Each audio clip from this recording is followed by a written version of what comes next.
Introducing the African Diaspora News Channel app, your gateway to stories that's overlooked by the corporate mainstream media.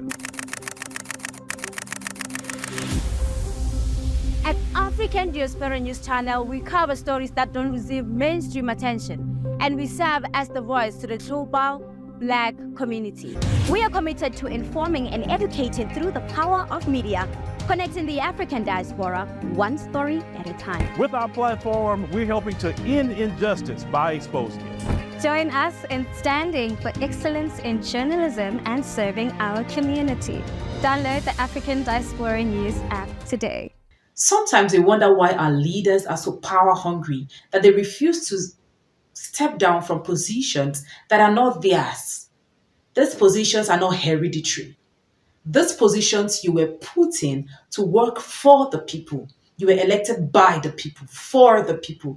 But these leaders do not understand that. All they want to do is amass wealth that will feed their generation down to the 100th generation.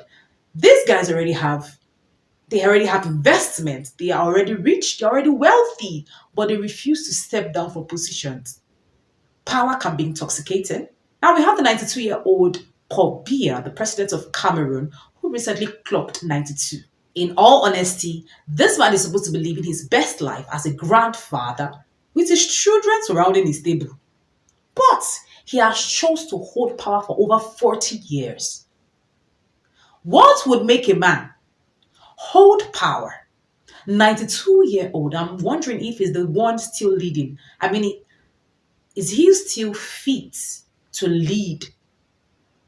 Despite the oppositions from different parties, despite calling on him by different people to step down, he has refused to step down. Well, I would say greed is one of the reasons, one of such reasons, why these leaders will hold on to power and refuse to let go. Greed. Yes, greed. Why would I be interested in holding a position that I know if I die today will belong to someone else tomorrow? And that is why Africa is not moving forward, because we have greedy leaders. Look at South Africa. Look at the Republic of Congo. Just take a look. Take a look at our leaders. Look at Nigeria. Look at Ghana. All for their selfish reasons. If we have leaders who will come together and put greed aside, I think we are going to move forward. Now we have Nigerian officers who have refused to step down. Yes, they have. They've prolonged their retirement age.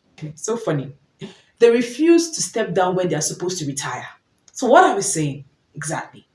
Our leaders, I'm sorry to quote, they are greedy people.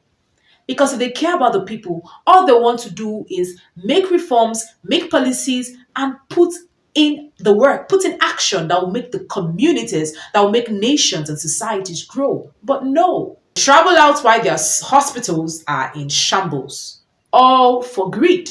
That's the only word, that's the only way I can paint it right now, because I won't see a reason why a man would refuse to leave a position, why fathers refuse to leave a position. And besides, some of those men are actually scared of what will become of them when they retire, because in Nigeria, they have the retirement policies, they have their pensions, but some do not get to lay hands on them because they are withheld by the government, yes. Some get to sweat and struggle just to lay hands on their own pension. We have a policeman in Nigeria who had already retired, but went back to police duties on the streets. All because he had nothing to feed on, to feed his family, and then he needed to collect the 10 naira, the 100 naira here and there to feed his family. Now, what are we saying? Government does not take care of their own, but they want to remain in that position. The inflated prices of goods is not their concern. The hike in petrol is not their concern. All they're concerned about is their pockets. I mean, these guys rather increase their salary than increase the minimum wage. What are we saying?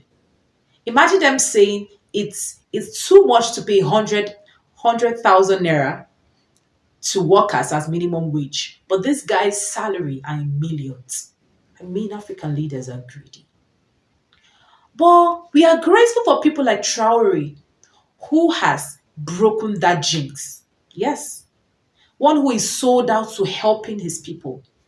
These are the kind of people we want to see in our society, we want to see leading us. Oh, we cry for a better Africa. And this will not be possible if our leaders are still greedy. All they want is themselves, their families, themselves to amass wealth that they wouldn't even finish in this lifetime. What do you think about this story? Comment below and do not forget to share, subscribe.